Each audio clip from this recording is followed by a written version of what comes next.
Anyway, yes. Wait, don't start. Wait. I was looking at the list thing. We have networks, morning edition, seminars, chamber days and nights, member receptions, golf outings, get connected, year ender, coffee clutch, which I just heard about, the gala, numerous affiliated events, and I think we figured out there's roughly 70 or 80 different networking opportunities as part of the chamber, and a good portion of them are actually free to members. And this doesn't include the super secret events available only to insiders, which I'll tell you about later. So these are all great networking opportunities if you know how to do it properly. Just so we can get started, networking has kind of a negative connotation to it. You have this image of the guy with the checkered sports jacket taking his cards and kind of flinging them around the table. Well, conceivably that would be bad networking, and we want to avoid that whenever possible. Good networking is more about making friends. Or actually, I like you are attempting to make good, long-term, mutually beneficial relations. And as with most relations, there are different stages you go through. And I use the acronym ART. The first is awareness. And that's when they know who you are, your name, and probably your company name. The next stage would be relationship development, when you are actually finding out more about them as people, as opposed to members of a business. This is when you find out that they have a family, that they like to travel, that they've got other hobbies besides doing, selling insurance or whatever. And then the final step would be trust, and that's where good business is done. We've all heard the old saying that people do business with the people they know, like, and trust, all things being equal, and well, really it doesn't even have to be all that equal. So we need to kind of go through that process in order to be able to get ourselves to good networking connections. Now, all these events are good for the awareness part. You're rarely going to develop all the way up to trust unless you meet outside the events.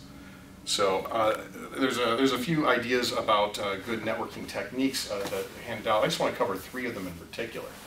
The first one you've all successfully achieved already, which is showing up. Believe it or not, I am an ambassador with the chamber, and I do deliver the welcome bags around. And I try and stay in contact with the people I've delivered the bags to. And I called up one of them not too long ago and said, just to check and see how things were going with her. And she told me that she was going to be leaving the chamber. Well, okay, that happens. The chamber is not necessarily appropriate for everyone. But I was curious. I said, well, why are you leaving? She said, well, I've been in it for almost a year and I've got no business out of it. Okay, well, that's possible too. Which events do you go to? Oh, I don't have time for that. Oh, yeah, well, I can see. So if you're not there, no one's going to be aware of you. So show up. The second step would be to have a plan. Have a goal in mind whenever you attend an event. Before you walk in, know what you're going to be doing. Now, these can be simple goals. For example, it might just be to check out the event and see whether it's appropriate for you.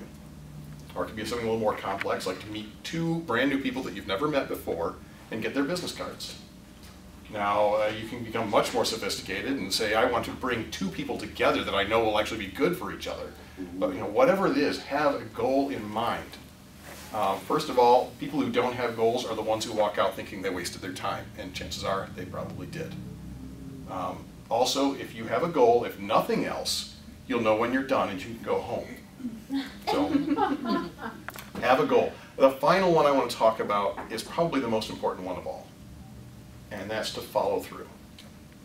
I know this doesn't, no one here has this problem of a stack of business cards on your desk that you really meant to contact them. I know you were all very good about that, but there are people out there who have that problem.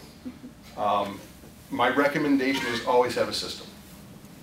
When you walk out of that meeting, know what you're going to do with those cards. Now for me, I just enter their names in my tickler file so I make sure that I call them in an upcoming opportunity. Now some people, they spend the half hour immediately after the event sending out emails. That's great. Now there's some people who are really organized and they have a box of note cards with stamped envelopes in their car, and before they leave the parking lot, they've already written out 6 notes that they're sending out to whoever they met. I'm not there, and maybe some of you are, but it's a little more than I can handle. So that's just some ideas. There's some more ideas on the handout. Now, I mentioned earlier the secret events, the super secret events. These are not on any of the schedules, so be prepared. These are becoming a part of some smaller portion of the chamber. This chamber is great. We have 1,500 members. 1,500 members, that's a great opportunity to be exposed to a large group of people. The downside is that we have 1,500 members. You can kind of get lost in the crowd every now and again unless you make an effort to stand out a little bit. So, for example, I'm a member of the ambassadors group. We have 40 people now, 40 people in the group whom I get to see once a month on a regular basis. It's a much tighter relationship. The people who are on these groups tend to be the best networkers, the best connected people. So become a part of a smaller group within the chamber. And there are 8 different groups, committees that are in charge of the various events.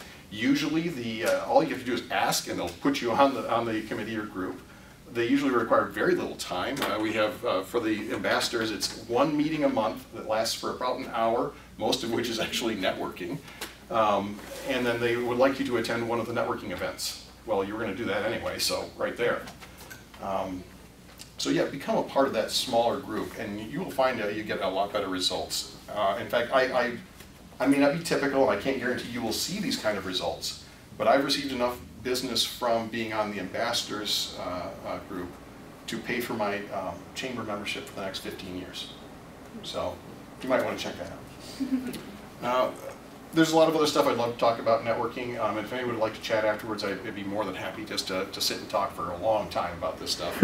I was asked by Cheryl to remind you that we have this wonderful survey, and they would really, really love you to fill it out and hand it in.